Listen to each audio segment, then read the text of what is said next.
avec une lecture de la lettre aux Éphésiens. Au chapitre 2, nous lirons à partir du verset 11. Éphésiens chapitre 2, à partir du verset 11.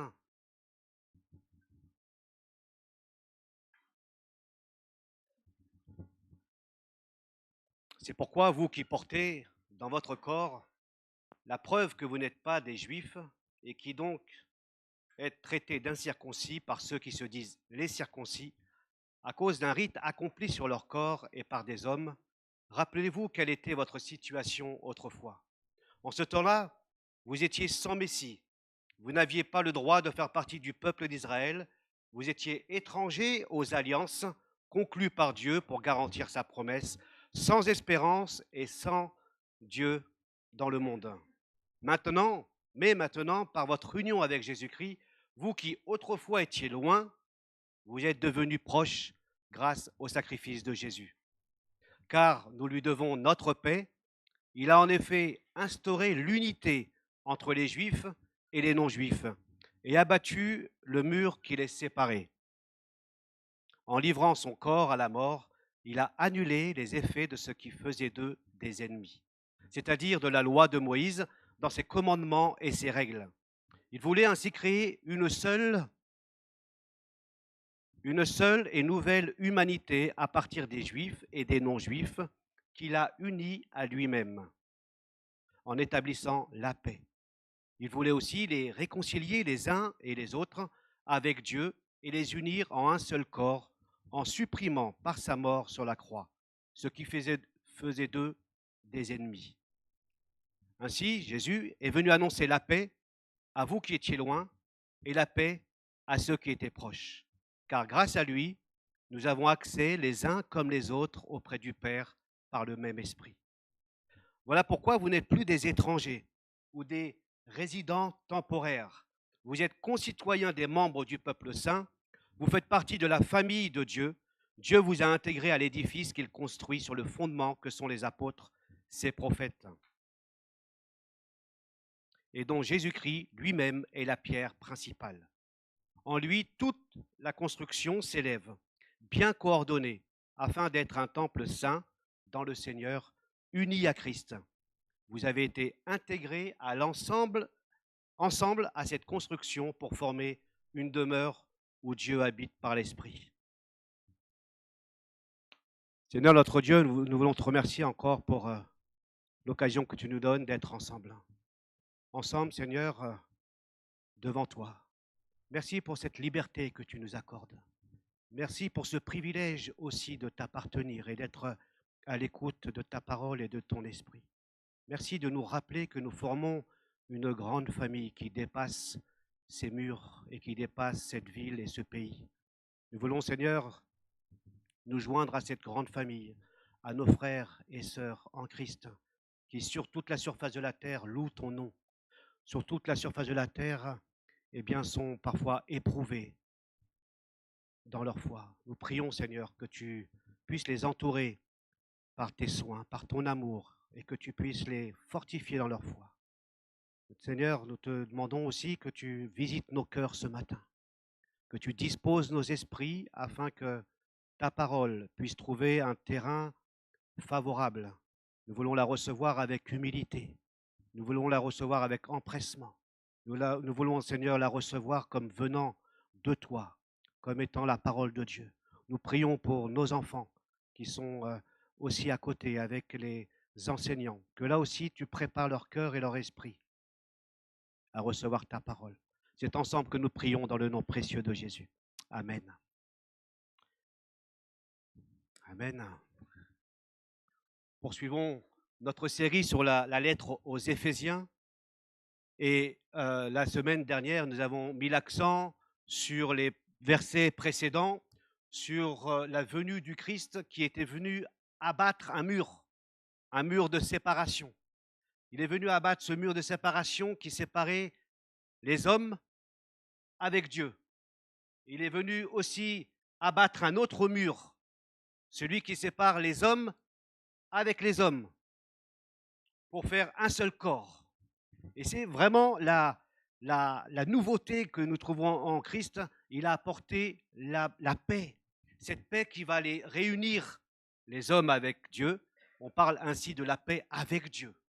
La paix avec Dieu, c'est être réconcilié avec Dieu. C'est avoir compris que Jésus-Christ est venu nous sauver, qu'il a porté notre condamnation, notre péché à la croix.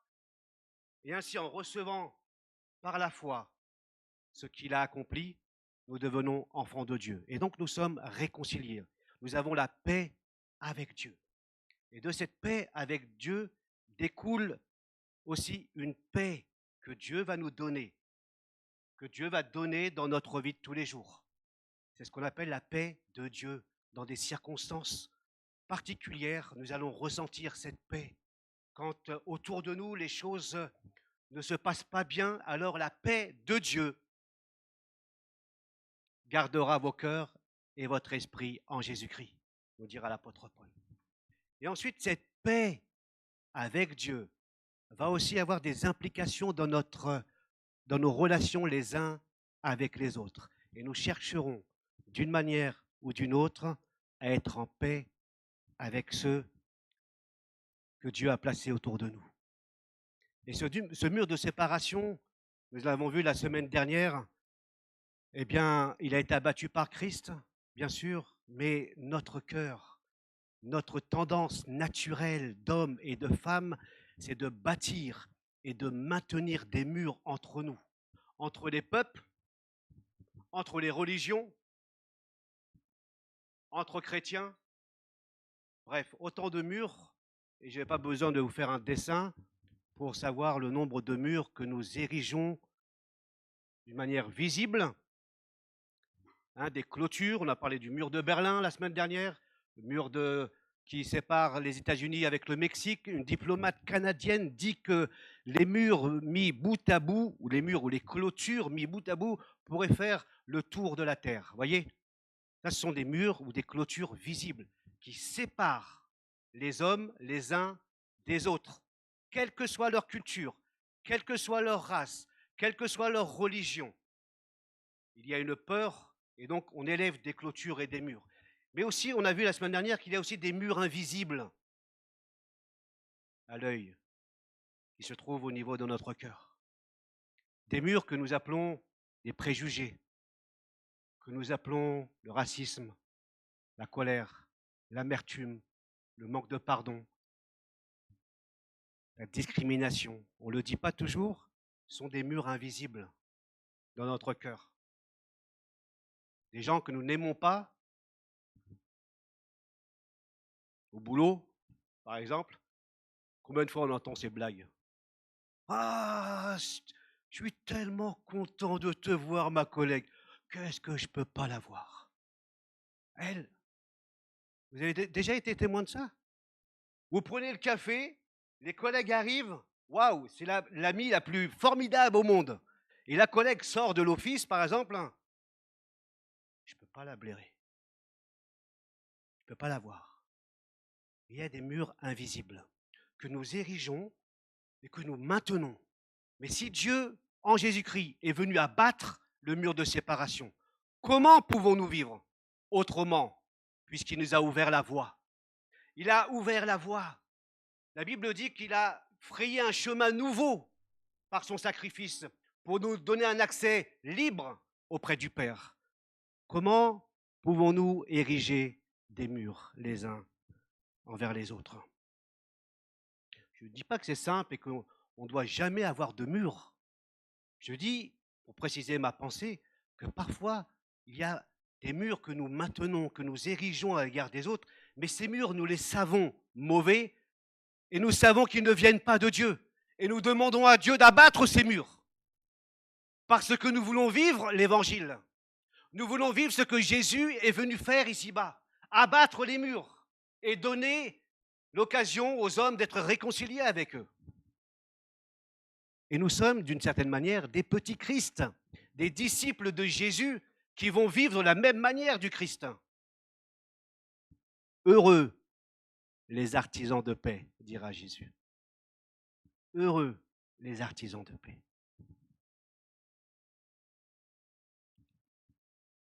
Grâce à Jésus, verset 18, nous dit, vous avez un libre accès les uns comme les autres auprès du Père par le même esprit. Là, on a encore une formule trinitaire, Père, Fils, Saint-Esprit. C'est grâce à Jésus que nous avons un libre accès.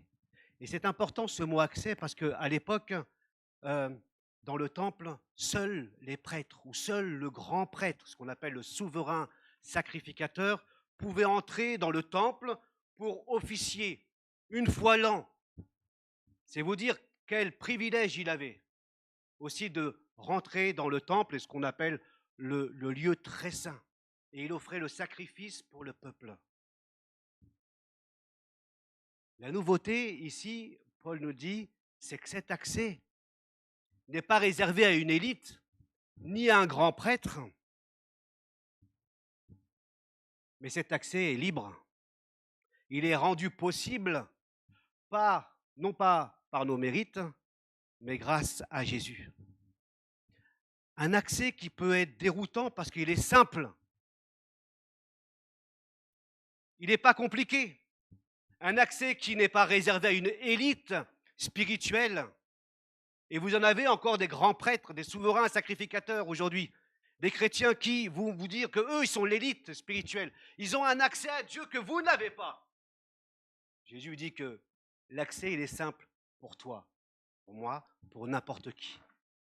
Quand on a compris le message de l'Évangile, quand on a compris que par la foi, nous saisissons l'œuvre du Christ, alors nous avons un accès libre auprès du Père. Je ne vais pas reprendre les versets 11 à 17. On va aller juste avec ce que nous trouvons au verset 17, cette nouvelle humanité en Jésus-Christ. Je lis le verset. Il voulait ainsi créer une seule et nouvelle humanité à partir des Juifs et des non-Juifs qu'il a unis à lui-même, en établissant la paix. Il voulait aussi les réconcilier les uns et les autres avec Dieu et les unir en un seul corps. Littéralement, il créa les deux en un homme nouveau. L'homme nouveau ne représente pas uniquement le chrétien individuel. L'homme nouveau ici représente la communauté, la nouvelle communauté en Christ, la nouvelle humanité en Christ. Christ étant le premier à être ressuscité, on parle donc d'une nouvelle création. Et à chaque fois que nous nous convertissons, nous devenons une nouvelle création. C'est ce que la Bible dit. Si quelqu'un est en Christ, il est une nouvelle création. Les choses anciennes sont passées. Toutes choses sont devenues nouvelles. Et donc, Christ est venu établir une nouvelle création. Un homme nouveau. Une nouvelle humanité dont lui est le chef. Et c'est la communauté dont il s'agit. Ce n'est pas uniquement que des chrétiens qui, d'une manière individuelle qui sont des hommes nouveaux. Bien sûr, c'est vrai. Mais là, de deux peuples, juifs et non-juifs, il n'en a fait qu'un. Dieu n'a pas deux troupeaux. Il n'a pas trois troupeaux. Il a un seul troupeau. Il a un seul corps. Et il est le seul berger à conduire un seul troupeau. Et nous voyons cela déjà dans l'Ancien Testament avec Michée, le prophète Michée, qui dira en parlant du Messie, qu'il mènera son troupeau, qu'il réunira les troupeaux de Jacob du sud et du nord. Il va réunir les deux tribus de Juda et d'Israël pour former un seul corps. Il va même plus loin, il va aussi annoncer l'évangile, il va déjà, Michée, parler des nations qui vont affluer et qui vont aussi faire partie de ce peuple. Vous pouvez lire Michée, chapitre 2, à partir du verset 12, et vous allez voir que ces textes-là nous parlent du Messie comme celui qui sera le berger, qui va ramener le troupeau et qui va les conduire aussi. Ce dont il s'agit ici, c'est que la nouveauté, c'est qu'il n'y a pas un peuple d'Israël et un autre peuple, l'Église. Il y a un seul troupeau, avec un seul berger, qui lui mène son troupeau. Et cette nouvelle humanité est en Christ. Rappelez-vous que cette nouvelle humanité ne se comprend que si on connaît notre ancienne humanité en Adam. Nous sommes tous issus d'Adam. Notre première humanité est en Adam. Adam est le premier homme avec Ève. Et Adam représente l'humanité déchue, celle qui a désobéi à Dieu. Et de fait, nous héritons du péché d'Adam et d'Ève. Donc tout ce que Adam a commis, tout ce qu'il a accompli ou fait, eh bien, j'en hérite d'une certaine manière. Parce qu'Adam est le représentant de l'humanité déchue. Christ est le représentant de la nouvelle humanité, de la nouvelle création. C'est lui qui vient rétablir l'homme avec son Dieu. C'est lui qui vient abattre ce fossé aussi qui existait entre Dieu et l'homme. C'est pourquoi Paul parlera en Romains, notamment chapitre 5, il dira que par un seul homme, le péché est entré dans le monde, et par un autre homme, le second Adam, la vie est entrée dans le monde. Par un seul homme, le péché a abondé, mais par un autre homme, Adam, le second Adam, Christ, la grâce a surabondé. Tu peux relire Romains 5 en entier, et tu verras le contraste que Paul fait entre l'Adam ancien, celui qui vit sans Dieu, et le nouveau Adam, ce qu'il a accompli, ce que nous sommes devenus avec lui. Il est notre représentant. Et donc l'homme nouveau est une nouvelle création.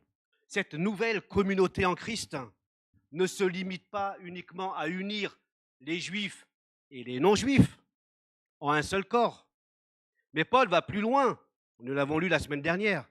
En Galates 3, il dit « Car par la foi en Jésus-Christ, vous êtes tous fils et filles de Dieu.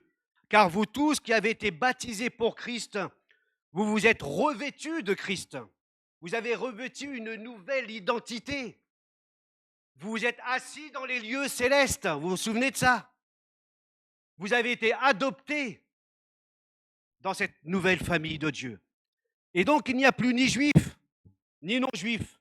Il n'y a plus ni esclave, ni homme libre. Il n'y a plus ni homme, ni femme, unis à Jésus-Christ.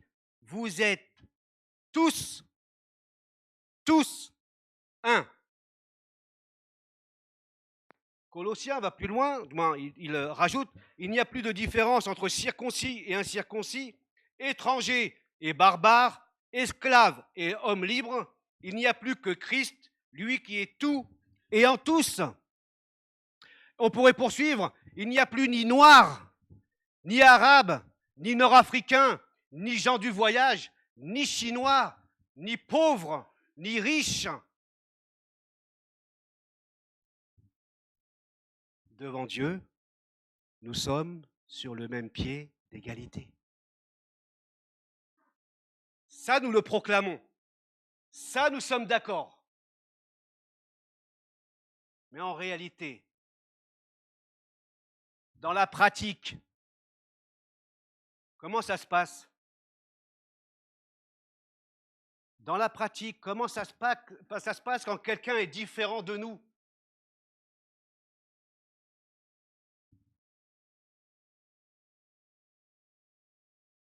Nous n'allons pas forcément le dire, ce que j'ai dit tout à l'heure, mais ce sont des murs invisibles que nous entretenons et que nous maintenons.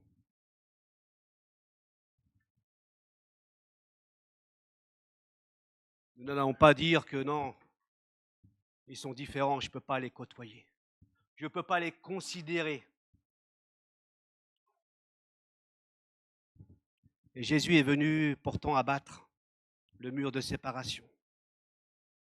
Il est venu abattre les barrières sexuelles, sociales, culturelles, etc. Ce qui est supprimé devant Dieu, c'est ces différences que nous maintenons Et peut-être, comme nous l'avons vu aussi, c'est que certains pensaient être l'élite devant Dieu, faire partie du peuple de Dieu et considérer que les autres, non, ils ne faisaient pas partie du peuple de Dieu. Peut-être que d'une certaine manière, on se considère pas forcément les uns les autres sur le même pied d'égalité.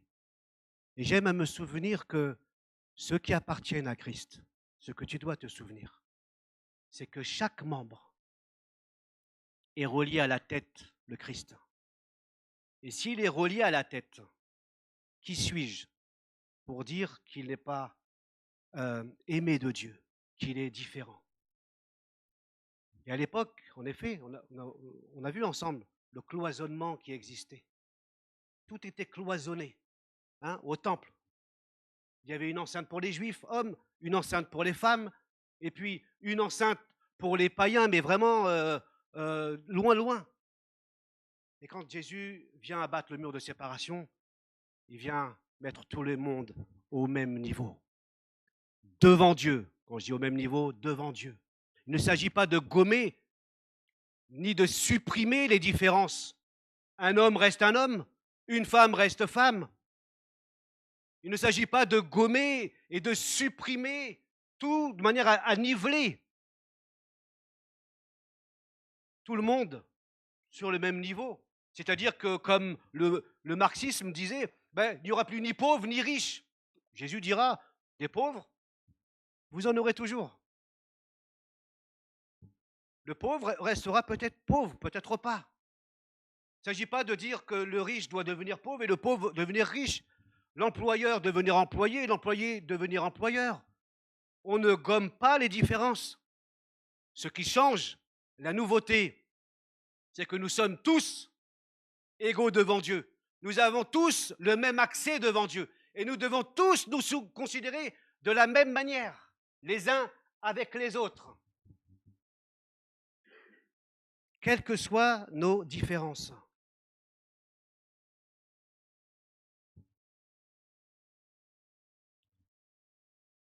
Si le Christ est venu abattre les murs de séparation, il nous rend aussi capables d'abattre ces murs de séparation les uns envers les autres.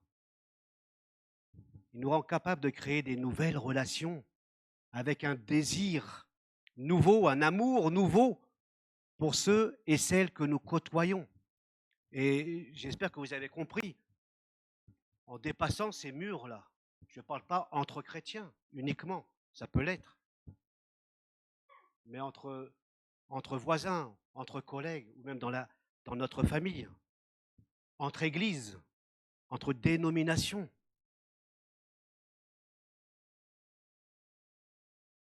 Paul poursuit avec 3 images. Il décrit finalement les implications d'être une nouvelle création, un nouvel homme. Vous n'êtes plus ce que vous étiez autrefois, dit Paul, d'une certaine manière. Vous n'êtes plus cela, puisque vous avez été adoptés, vous êtes assis dans les lieux très hauts, vous êtes sauvés en Christ. Alors vous n'êtes plus ce que vous étiez. C'est pourquoi, verset 19, ainsi donc, voilà pourquoi, à cause de ce que vous êtes devenus en Christ, vous ne pouvez plus vivre comme autrefois. Il dira, la première image, vous êtes concitoyens des membres saints. Vous n'êtes plus des étrangers ou des résidents temporaires. Vous êtes concitoyens des membres du peuple saint. Le terme grec désigne les étrangers qui étaient autorisés à résider comme immigrés en Palestine, sans toutefois y jouir du droit de cité. C'est un privilège réservé à l'élite.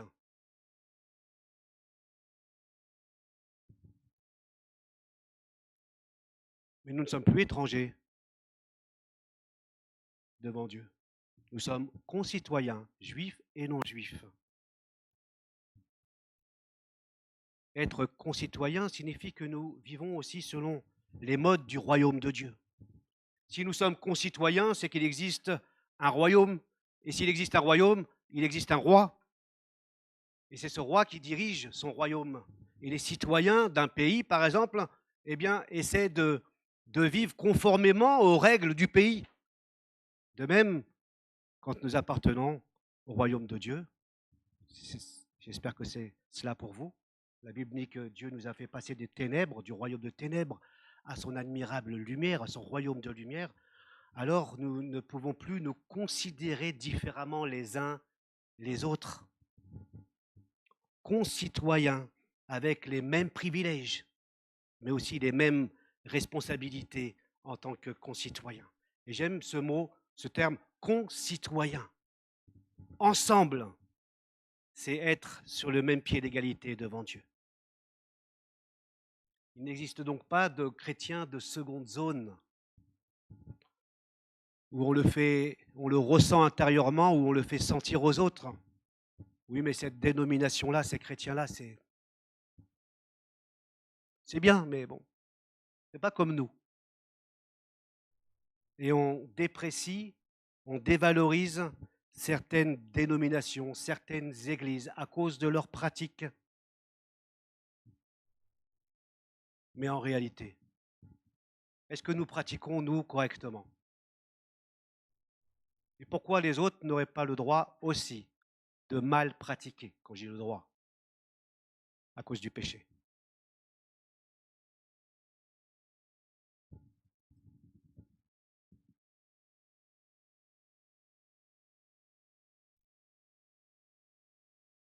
La Bible ne nous invite jamais à déterminer qui a un accès à Dieu, qui est chrétien. D'accord? Parfois, on peut trouver dans nos paroles, dans notre cœur, ou entendre les autres déterminer si telle personne est chrétienne, si telle personne est née de nouveau. Vous avez déjà entendu ça? Hein? Moi, à une époque, quand je me suis converti, c'était un peu une tendance. Hein? Donc ça veut dire que d'une certaine manière, je me mettais presque au niveau de Dieu. Et je vais déterminer si toi, tu es vraiment passé par une nouvelle naissance. Alors Jésus dira plusieurs choses, et Paul aussi. Hein, vous les reconnaîtrez à leurs fruits, etc., etc. Les fruits dignes de la repentance, il y a des choses comme ça. Mais à un moment donné, tu ne peux pas. Tu sais, à partir du moment où ça m'a rappelé à l'ordre, j'ai eu un déclic, lequel? Et à partir de quand? C'est quand je me suis éloigné de Dieu. Quand je me suis éloigné de Dieu, pendant 2 ans, je me suis éloigné de Dieu. Et les autres disaient certainement, et non, lui, il n'est pas chrétien, parce qu'il est parti. Et quand je suis revenu à Dieu, je suis revenu, quand lui, il est venu me chercher plutôt. Hein, il a dit, ah, ça suffit, tu rentres à la maison maintenant. Hop. Et j'ai dit, Seigneur, ok, ça, je rentre là. Et je suis revenu vers lui. Et là, j'ai compris. J'ai compris. Vous savez, parfois, vous savez, mais vous ne comprenez pas encore.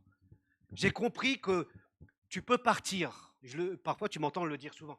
Tu peux partir 5 ans, 10 ans, 15 ans. Si vraiment tu as fait une rencontre avec Dieu, tu t'es converti à Jésus-Christ, alors il reviendra te chercher.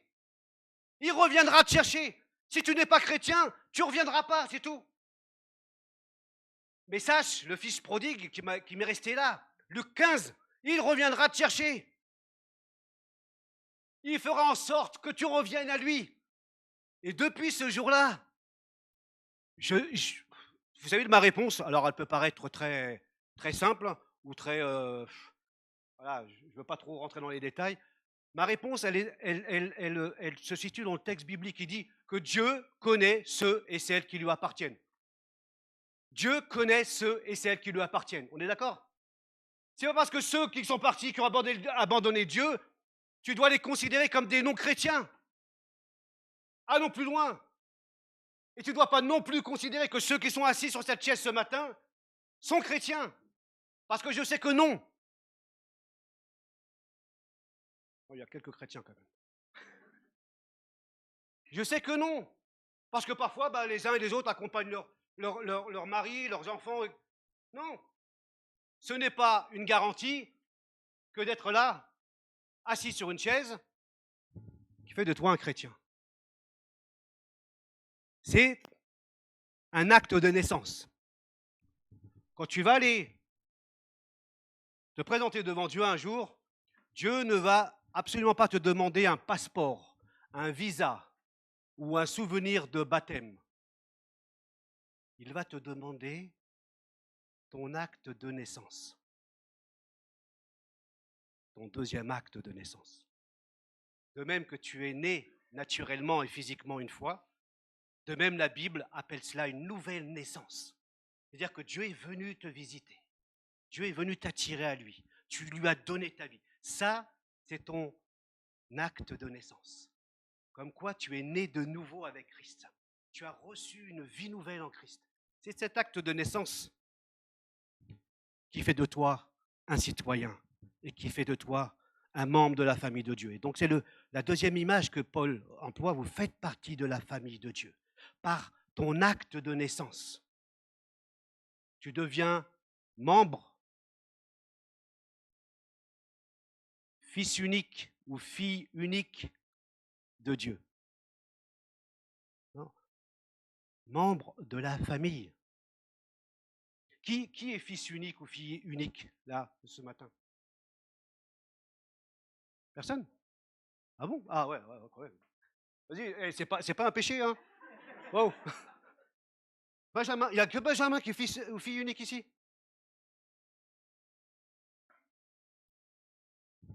Ah bah là, je suis bluffé, là.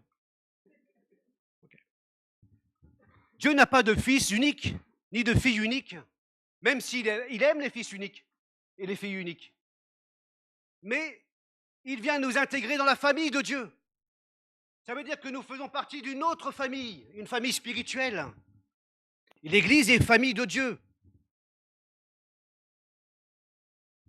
Alors que dans le monde, nous l'avons vu, le monde d'avant comme aujourd'hui, il est cloisonné.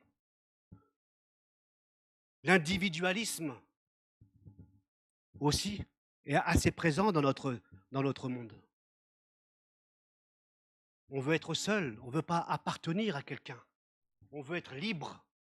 Et donc faire partie de la famille de Dieu peut être vu comme quelque chose de contraignant. S'attacher trop, c'est pas bon. Mais l'image de la famille de Dieu, elle parle quand même. Simplement, quand tu parles, tu penses à ta famille dans laquelle tu as vécu et dans celle que tu commences à fonder peut-être ta nouvelle famille. Il y a des liens forts, n'est-ce pas? Il n'y a que Marie-Jo qui me répond. On mange ensemble. Je ne sais pas si tout le monde prend un plateau repas et va dans sa chambre, ça peut exister ça. Hein. Mais vous vous croisez, mais vous commencez à manger ensemble. Et puis vous partagez ensemble. Vous vous accompagnez ensemble. Vous faites les devoirs avec vos enfants. Vous ne les laissez pas comme ça. N'est-ce pas? On prend le temps. On est soucieux avec nos enfants quand ils arrivent à un certain âge, n'est-ce pas? On ne va pas dire, écoute, tu vas en CM2, va à pied, va tout seul, tu prends le bus, va au collège tout seul. Avec tout ce qui se passe, on est soucieux de savoir quels sont les copains et les copines. Est-ce que, avec tout ce qu'on entend comme harcèlement, etc. à l'école, on est soucieux parce qu'on les aime. Ça, c'est la famille. C'est la famille. Eh bien, sur le plan spirituel, il s'agit aussi d'une famille. La famille de Dieu, elle n'est pas moins que la famille physique. Elle ne se substitue pas à la famille physique, mais elle est une réalité nouvelle en Christ. Et cette réalité de la famille de Dieu, comment est-ce qu'on la vit? Puisque nous formons une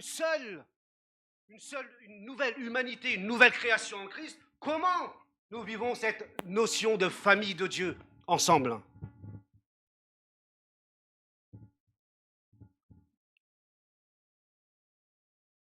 Notre monde est touché par l'individualisme, mais en même temps, c'est assez paradoxal avec une solitude.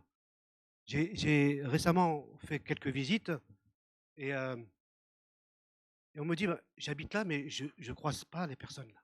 Je ne vois jamais. Je ne vois jamais mes voisins et mes voisines. Ce n'est pas forcément qu'on ne veut pas les voir. C'est que peut-être, tout simplement, je rentre du travail à 18h, toi tu rentres à 20h, donc on se croise. Mais on va prendre la peine de frapper à la porte, comme ça se faisait à l'époque. À l'époque, bon, on n'était pas toujours dans le confort à la maison, mais il y avait une solidarité. On allait taper à la porte du voisin. Vous n'avez pas mon papa ou ma maman demande si vous n'avez pas un peu de sucre, voyez. Ouais, Lonia, on va se voir après, Lonia. Parce que toi, tu me comprends. Voilà. Donc, un peu de farine, un peu de sucre, un peu de ceci, mais dans tous les sens. Et puis, voilà, il y avait vraiment, là où on habitait, à Longjumeau, cette espèce de fraternité, de solidarité. Il n'y avait pas de gêne. Aujourd'hui, ben, on peut vivre toute une vie sans avoir croisé peut-être son voisin. Et donc, il y a une solitude aussi. Parce que paradoxalement, nous avons été créés pour des relations, pas pour être seuls. Nous n'avons pas été créés pour être seuls.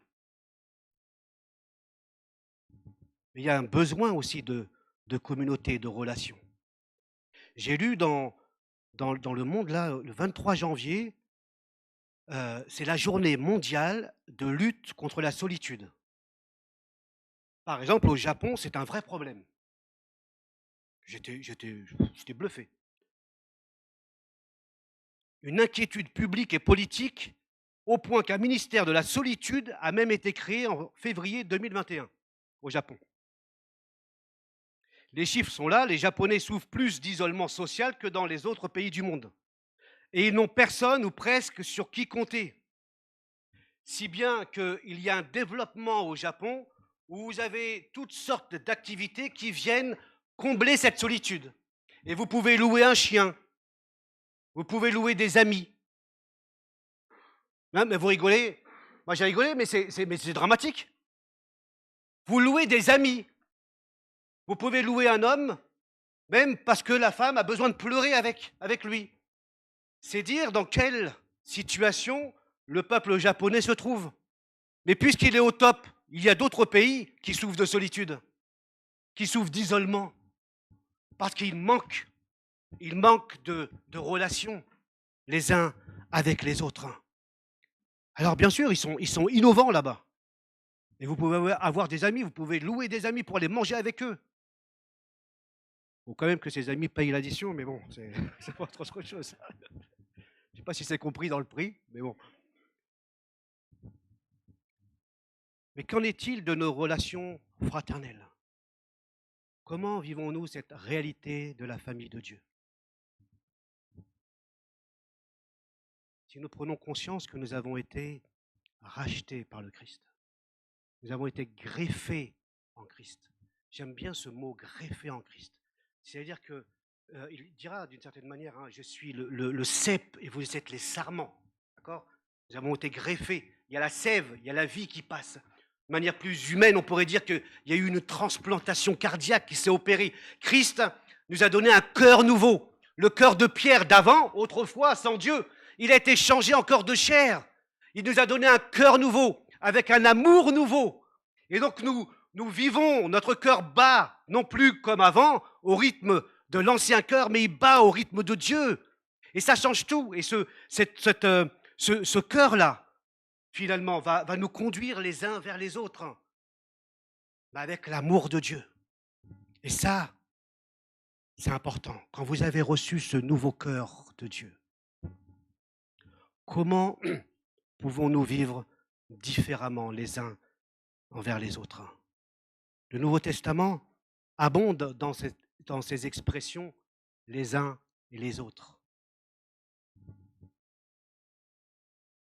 Nous y reviendrons dessus.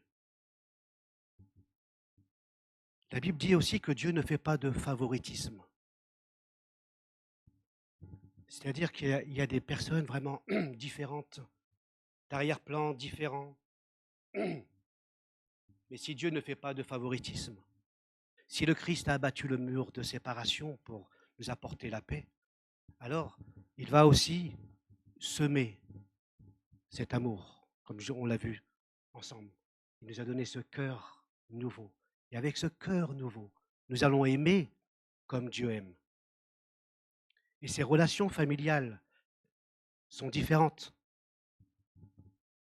Parce que dans la famille de Dieu, il n'y a pas de personne à part. Il n'y a pas de personne seule. Et quand à la fin du culte, moi je l'ai déjà dit, hein, mais à la fin du culte, quand tu vois une personne seule qui nous visite et qui reste plantée comme ça, qu'est-ce que tu fais? Alors tu vas voir ceux que tu connais très bien. Ça va, Wincy? Ça va, Brice? Les Antilles, c'était bien? Vous êtes parti un mois? Un mois. Trop de chance. Vous allez voir ceux que vous connaissez. Mais la Bible nous dit que de prendre soin de ceux et celles qui nous visitent aussi, qui restent plantés. Moi, si je vais à un endroit, j'aime pas être planté comme ça. Et j'attends. Il nous faut aller. Même si tu ne sais pas quoi dire, tu dois te présenter. Je m'appelle un tel. Et toi, tu viens d'où? Vous venez d'où? Il faut nous accueillir les uns aussi les autres. Ça commence par ça. Et si tu passes devant quelqu'un que tu ne connais pas, tu ne lui dis même pas bonjour, alors tu dois faire peut-être un petit effort. Allons plus loin encore. Si tu passes devant ceux et celles que tu connais aussi, et que tu ne leur adresses pas la parole, alors où est cette réalité de la famille de Dieu?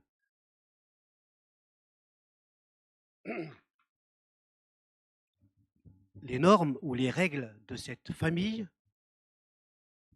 est fondée sur le royaume de Dieu.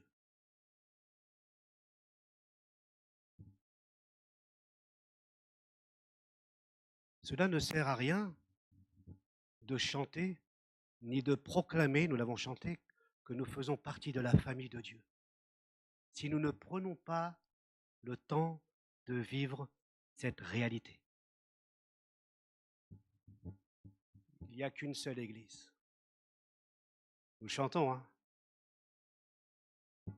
Nous proclamons qu'il nous faut prier les uns avec les autres et les uns pour les autres. Amen. Proclamons ça. Proclamons que nous devons porter nos fardeaux les uns les autres. Amen. Proclamons que nous devons nous aider les uns les autres. Amen. Proclamons que nous devons être serviteurs les uns les autres. Nous encourager les uns les autres. Ça, c'est ma confession de foi. C'est ce que je proclame. C'est ce que je chante. Mais si je ne le vis pas, alors c'est du bla, bla, bla. C'est du charabia. Je le répète, si tu proclames tout ce que j'ai dit, si tu le confesses comme vrai, mais que tu ne le vis pas, alors il y a vraiment un problème. Et tu dois prendre conscience de la réalité de la famille de Dieu. Là où est la famille de Dieu, tu dois être là. Si la famille est là et que tu n'es jamais là, alors peut-être peux-tu remettre en question ta place dans la famille de Dieu. Ça, c'est important. Ce n'est pas simplement des belles paroles. Et je l'ai dit tout à l'heure, Dieu n'a pas de fils unique. Il a une famille d'enfants qu'il connaît par leur nom. Et tu dois être là. Pourquoi tu dois être là? Pas parce que je le demande. C'est parce que le cœur de Dieu a été planté dans ton cœur. Parce qu'un jour, tu es passé par les eaux du baptême en disant que ma vie ancienne, autrefois, est passée. Mon désir est de vivre une vie nouvelle avec le Christ. Et le cœur, il bat. Il bat au rythme de Dieu. Et ce cœur, il a, et c'est pas simplement pour dire, il m'a sauvé. Mais maintenant, je t'aime. Avant, je t'aimais pas. Les gens, je t'aimais pas. Non, je t'aimais pas. Je vais dire, je te connaissais pas. D'accord? Mais je t'aime. Non, mais je t'aime. Moi, je suis en manque d'amour. Je t'aime. Merci. Ce qui est important, alors, en toute humilité, j'aime tout le monde. Naturellement, j'aime tout le monde. Je n'ai pas de barrière. Mais ça ne suffit pas, ça. Ça ne suffit pas. L'amour de Jamel, ce n'est pas l'amour de Dieu. C'est un amour naturel. L'amour de Dieu, Jésus dit, si vous aimez que ceux qui vous aiment, que faites-vous d'extraordinaire? Si vous rendez le bien à ceux qui vous feront du bien, que faites-vous d'extraordinaire? Là, dans Matthieu chapitre 5 à 7, la puissance du mot extraordinaire. Si ce que vous faites, si vous aimez que ceux qui vous aiment, que faites-vous d'extraordinaire? C'est dans l'extraordinaire que réside la puissance. Ça veut dire que si je rends le bien à quelqu'un qui me fait du mal, ça, j'accomplis une chose extraordinaire. Si j'aime quelqu'un qui ne m'aime pas, là, je fais quelque chose d'extraordinaire. Mais cet extraordinaire, il n'est pas en moi. Dans le sens en Jamel, naturellement, il aime. Mais l'amour de Dieu, parce que l'amour de Jamel, il est limité. Mais l'amour de Dieu permet de vivre les choses extraordinaires, d'aimer ceux qui ne sont pas aimables, d'aimer nos ennemis. Vous voyez, c'est important de les dire, parce que parfois on se dit, moi ça va, j'ai pas de problème avec les gens. C'est pas de ça qu'il s'agit. On parle de l'amour de Dieu. On parle du cœur que Dieu a mis, le cœur nouveau qui bat et qui ne peut te laisser indifférent. Troisième image, bon, je vais la bâcler un petit peu, mais parce que notre frère Jean va continuer la semaine prochaine. La troisième image du temple. Vous êtes le temple de Dieu. Et le temple, dans l'Ancienne Alliance, ou le tabernacle, était le lieu était consacré pour Dieu. Et tout ce qui était dans ce temple, ou dans ce tabernacle, que ce soit les objets, comme le chandelier, la table de proposition de pain, etc., tout cela, tous ces objets étaient consacrés à Dieu. Mais aussi toutes les personnes qui servaient, les lévites, les prêtres simples, étaient consacrés à l'œuvre de Dieu. Et Paul maintenant nous dit que vous êtes devenus le temple de Dieu. Et quand Paul dit ça, je vous assure que c'est la révolution. Parce que quand il dit vous êtes le temple de Dieu, dans l'esprit des personnes, c'est impossible. C'est même une insulte et un blasphème. Comment le Dieu saint peut-il faire sa demeure dans des hommes et des femmes faillibles, pécheurs? Et dans ce temple de l'Ancienne Alliance, il y avait cette fumée qui sortait du temple, cette fumée qu'on appelle la Shekinah, symbole de la présence de Dieu. Maintenant, cette fameuse Shekinah, cette présence de Dieu, est illustrée par la présence de l'Esprit de Dieu en nous, dans le croyant. Mais aussi, voilà, montez-moi, mais aussi dans la communauté. 1 Corinthiens 3, vous êtes le temple du Saint-Esprit, d'une manière individuelle. Mais 1 Corinthiens 6, vous êtes la communauté, temple du Saint-Esprit, le temple de Dieu. Et nous avons reçu, d'une certaine manière, le Saint-Esprit qui fait sa demeure en nous, symbole de la présence de Dieu. Oui, le Saint-Esprit habite en nous. Il nous a scellés. Nous l'avons vu ça, chapitre 1. Il nous a scellés, nous lui appartenons, nous avons changé de propriétaire. Nous appartenons maintenant à Dieu. Et l'Esprit de Dieu est la preuve, la preuve, le signe de la présence de Dieu dans notre vie. Si bien que nous sommes communauté chrétienne consacrée à Dieu. Déjà, temple de Dieu, consacré à Dieu. Un temple ou une communauté temple qui s'élève et qui se construit, presque littéralement en chantier. Nous ne sommes pas arrivés, on est d'accord? Nous sommes un temple de Dieu consacré à l'œuvre de Dieu, un temple qui sert la gloire de Dieu, et en même temps, il continue à se construire, il continue à s'élever, parce que Dieu produit en nous son œuvre pour nous rendre de plus en plus semblables à l'image de son Fils. Voilà ce que Dieu veut accomplir. Et en même temps, il habite dans la communauté. Et ce temple de Dieu trouve ses fondations dans l'enseignement des apôtres, bien sûr, mais dans le Christ qui est la pierre principale, celle qui va maintenir l'ensemble de l'édifice. C'est sur le Christ lui-même que l'Église se construit. Et c'est ce que Jésus a dit. Je bâtirai mon Église sur sa mort et sa résurrection. L'Église est bâtie. Le Christ ajoute des hommes et des femmes à sa famille. Et nous devenons ainsi le temple de Dieu, consacré. Sais-tu que tu es déjà le temple de Dieu? Quelle fierté! Quelle fierté! Mais aussi, comment est-ce que ce temple communauté va refléter la gloire de Dieu? Comment, en tant que temple, en tant que communauté d'Arpajon, nous allons continuer à refléter le Christ? Continuer à ce que j'ose l'image, à ce que la Shekinah, d'accord, la présence du Saint-Esprit soit visible d'une manière concrète dans nos relations les uns avec les autres. Aimez-vous les uns les autres, à ceux-ci tous connaîtront que vous êtes mes disciples. Les effets de l'Esprit dans nos relations, c'est une preuve que Dieu est au milieu de nous. Et le temple, la communauté ne peut s'élever, ne peut se construire sans rester attaché et fondé sur la pierre principale qui est Jésus-Christ. Et donc, si l'Esprit agit, demeure au milieu de nous, alors notre vie personnelle va changer. Et notre communauté changera, parce qu'elle sera animée de la vie de l'Esprit.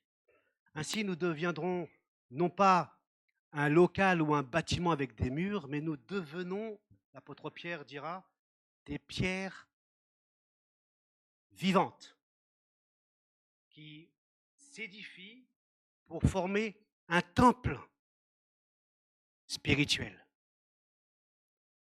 Nous devenons des pierres vivantes, pas une pierre. Une pierre ne sert à rien si elle est isolée. Une pierre ne fait pas l'édifice ou un temple, on est d'accord? Mais c'est l'ensemble des pierres qui forment l'édifice. C'est l'ensemble des croyants, pierres vivantes, qui édifient le temple. C'est ensemble que nous pouvons refléter, ici, à Arpajon, mais aussi pour ceux et celles qui ne connaissent pas le Seigneur, que nous sommes temple de Dieu. Nous reflétons sa gloire, nous reflétons sa sainteté, nous reflétons l'amour du Christ. Le temple doit briller, mes amis.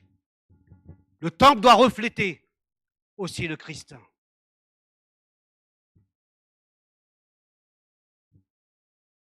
Trois images pour nous expliquer ce qu'est cette nouvelle humanité en Christ. Nous sommes concitoyens ensemble, nous sommes une famille et nous sommes un temple. Nous puissions vraiment nous placer devant Dieu et dire, Seigneur, toi seul peux le faire. Et tu l'as fait, réunir un seul corps. Je veux voir cette communauté nouvelle comme toi tu la vois. Je veux l'aimer comme toi tu l'aimes. Je veux voir les uns et les autres au même niveau que moi devant toi. Mais je veux aussi vivre cette notion, cette dimension de la famille de Dieu qui m'échappe peut-être. Et je veux aussi être temple, faire partie de cette pierre vivante qui contribue à l'avancement de ton royaume et à la gloire de ton nom. Je t'invite à prier silencieusement.